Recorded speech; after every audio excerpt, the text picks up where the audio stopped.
नमस्कार फ्रेंड्स, मैं doctor Sumit Jaiswal, plastic and reconstructive surgeon. आज हम आपसे जॉ सर्जरी या ऑर्थोग्नेथिक सर्जरी डिस्कस करेंगे। जॉ सर्जरी समझने से पहले समझना होगा कि जॉ क्या होते हैं। नॉर्मली जॉ को दो भागों में बांटा गया है, अपर जॉ, लोअर जॉ। जो इनका फॉर्मेशन होता है डिफरेंट बोन से होता है। जो अपर जॉ रहता है वो मैक्सिला बोन का लोअर पार्ट से बनता है, जैसा कि आप इमेज में देख सकते हैं। और जो लोअर जॉ है इसका फॉर्मेशन मैंडिबल बोन से होता है। इन दोनों जॉज में टीथ अटैच रहते हैं। जो प्रॉब्लम होती है जिसमें हम लोग ऑर्थोग्नेथिक सर्जरी करने का जरूरत पड़ता है, उसमें ये जॉ का अलाइनमेंट प्रॉपर नहीं होता, मतलब उसमें माल अलाइनमेंट होता है। ऑर्थोग्नेथिक सर्जरी मीन्स ये होता है कि जो बोन है उसकी पोजीशन को हमें चेंज करना रहता है, या तो उसे आगे बढ़ाना रहता है या पीछे करना रहता है ज़रूरत के हिसाब से।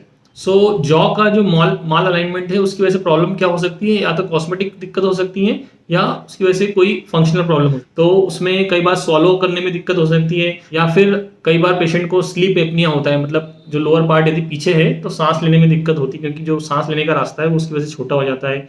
कई बार आपस में दांत, अगर पीछे के हिस्से के दांत आपस में टकराते हैं तो वो टीथ का टीयर होना या उसका इंजुरी होना, या लगातार घिसते हैं posterior part of the jaw के टीथ, वो हो सकता है।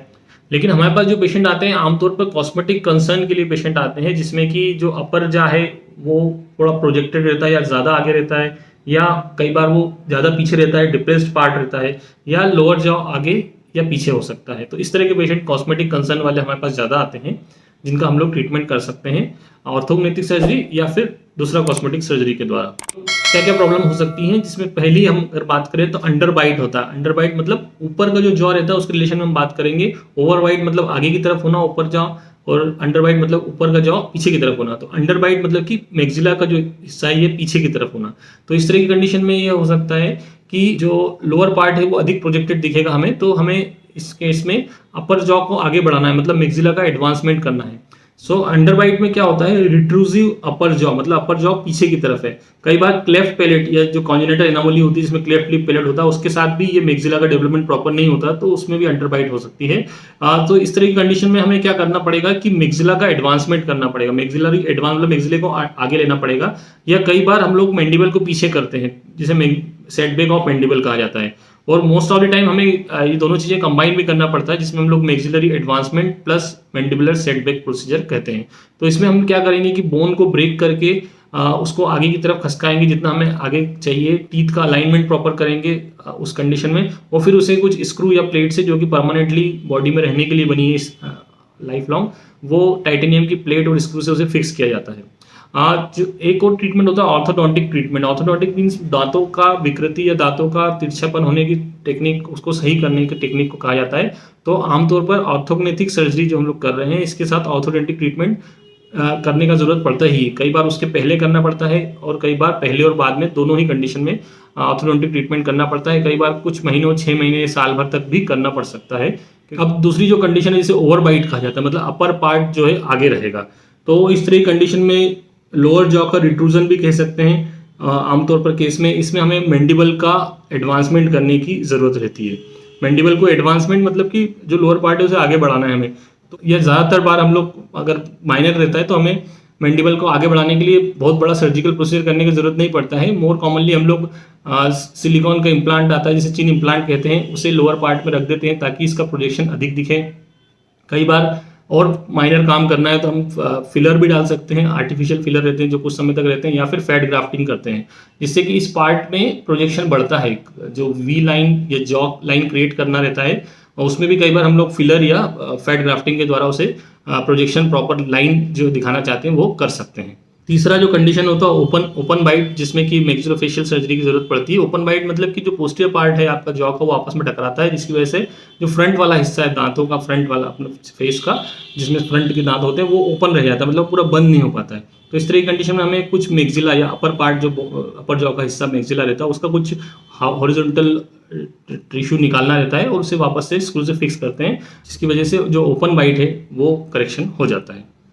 ये जो प्रोसीजर रहती है जनरल एनेस्थीसिया में की जाती है। इसमें आमतौर पर ये लंबी सर्जरीज रहती हैं, मतलब 3-4-5 घंटे तक का लगता है। 1 या 2 दिन, मिनिमम 2 डेज आप मान के चलिए हॉस्पिटल स्टे लगता है। उसके बाद ऑर्थोडेंटिक ट्रीटमेंट भी लेना पड़ता है, पेशेंट की रिक्वायरमेंट और टीथ का अलाइनमेंट या टीथ की कंडीशन के हिसाब से डिसाइड होता है। साइड इफेक्ट की बात करें तो थोड़ा स्वेलिंग आ सकता है, रेडनेस रह सकता है अंदर, और कई बार माइनर ब्लीडिंग होने का डर रहता है, और हल्का फुल्का पेन रह सकता है, जिसके लिए हम लोग एनाल्जेसिक और एंटी स्वेलिंग एजेंट दवाई देते हैं। बाकी ऐसे कोई मेजर बहुत बड़ा साइड इफेक्ट या बड़ा दिक्कत नहीं होता है। जस्ट जो उसका आफ्टर केयर रहता है उसमें ओरल हाइजीन को मेंटेन रखना पड़ता है, एंटीबायोटिक सॉल्यूशन से ओरल वॉश करना रहता है, वो आपको हम लोग जैसा एडवाइस करते हैं वैसा करना पड़ता है। अब जैसे कोई भी पेशेंट हमारे पास आता है तो उसके लिए हम लोग सबसे पहले उसको असेस करते हैं कि उसका मतलब एग्जैक्टली प्रॉब्लम क्या है, मतलब अपर में प्रॉब्लम है, लोअर में प्रॉब्लम है या दोनों में प्रॉब्लम है। तो उसके लिए हम लोग सीटी फेस करते हैं, उसका 3D प्रिंट के द्वारा उसका अलाइनमेंट को देखते हैं कि उसमें कितना चेंज करना पड़ेगा और सर्जरी के बाद क्या रिजल्ट आएगा। वो प्रॉपर असेसमेंट उसका प्री ऑपरेटिवली करना ज़रूरी रहता है। तो हर केस में ऑर्थोग्नेथिक सर्जरी नहीं करते हैं, कई बार कुछ माइनर प्रोसीजर करने के साथ साथ फेस के अदर पार्ट को भी एड्रेस करते हैं। जैसे कि अगर ये पार्ट फूला हुआ लग रहा है तो बकल फैट रिडक्शन करना पड़ सकता है। अगर ये कम लग रहा है, इसमें कुछ इम्प्लांट या आर्टिफिशियल फिलर डाल सकते हैं। कई बार हमें मेलर रीजन में भी फैट ग्राफ्टिंग करने का ज़रूरत पड़ता है, तो करते हैं। अगर ये पार्ट डिप्रेस्ड है, सपोज ये डिप्रेस्ड है, तो इसमें अगर हम कुछ इंजेक्ट करेंगे तो इसमें फुलनेस आ जाएगी, तो वो एक सिंपल प्रोसीजर रहता है। तो अगर माइनर सा चेंज करना है तो हम लोग फैट ग्राफ्टिंग के द्वारा भी उसमें कर सकते हैं। अभी तक हमने जो बात करी है वो मेन इंडिकेशन थे जहाँ पे हमें ऑर्थोग्नेथिक सर्जरी की ज़रूरत पड़ती है। इसके अलावा और भी कई जगह हैं जहाँ पर हमें ज़रूरत पड़ सकती है। जैसे गमी स्माइल रहता है, जिसमें कि जो गम्स है, upper part of the gums specially, वो अधिक व्यू होते हैं।